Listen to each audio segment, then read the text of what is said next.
Follow up now to my conversation with LA County Health Director Barbara Ferrer, who last week acknowledged the county may be overcounting COVID deaths by as much as 20%. Well, I had reached out to the California Department of Public Health, which provides the death classification guidance to local health departments. They tell me the department is planning to implement a new statewide death guidance that aligns with an updated definition that reclassifies deaths caused by COVID.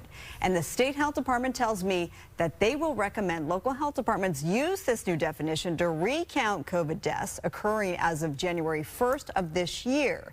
So far, LA County has reported 625 COVID deaths this month. At today's briefing, I asked Ferrer about recalculating the county's overall COVID death toll since the first of the year. So if it were 20% overcount, then we would subtract about 130 deaths. Yeah. Some of the changes that they have been discussing might increase slightly the number of deaths, and some of the suggestions might decrease the number of deaths. So, you know, if everyone can just have some patience, as soon as we get the final definition from CDPH, the California Department of Public Health, will go ahead and make the adjustment. That final definition has not yet been released to local health departments, as you heard her say, but as soon as it is established, she will update COVID deaths. So far, the county overall has reported just over 35,200 deaths. Now, with more, we are joined once again by Dr. Michael Daigneault. He's a board-certified ER doctor.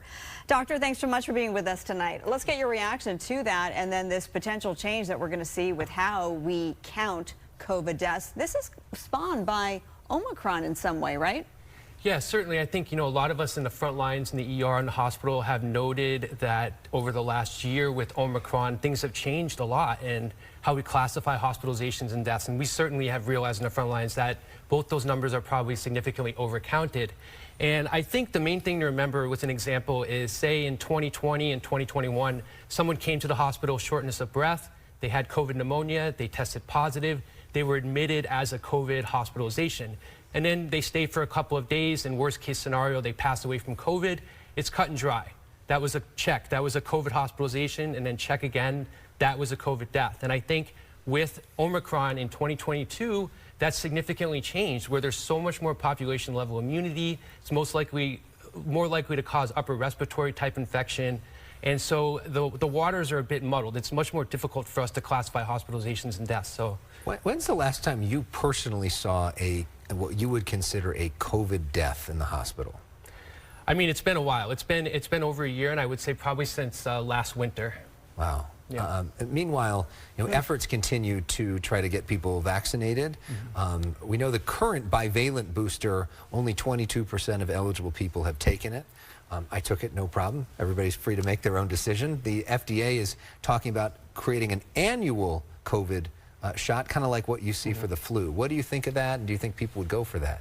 So there was a really interesting meeting today. The advisors to the FDA, so docs and scientists, were given the question by the FDA in that should the COVID vaccine be rolled out with the flu vaccine every year. So basically what that would mean is in June, the FDA advisors would meet and try to predict what strain is going to be prevalent for the winter and design the vaccines, the mRNA vaccines, within 100 days to come out and target that particular strain to reduce hospitalizations, severe illness, and deaths in that following winter. My concern with that is that COVID is not like the flu.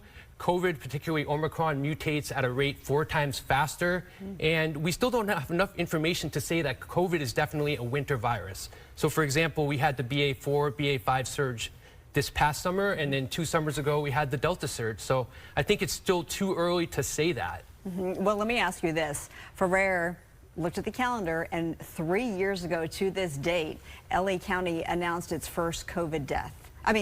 First COVID case. So in this 3 years, the progress that we have made, Sure. I asked her today if she believes that COVID is still a public health emergency. She says she doesn't like the word emergency. We've come a long way is her essential answer. Do you think it's still a public health emergency? As far as, the strain on hospitals, no, I wouldn't classify COVID as an emergency anymore. I mean, we're back to business as usual, and we have been in the ER and the hospitals for the last year. I mean, it's certainly something that we keep in the back of our minds when patients come in. But, our resources and the staffing, we're just not overstretched with COVID anymore. Well, that is something to celebrate. That's good. Yeah, Dr. Daigneault, thanks so much for coming in. Great to see you again.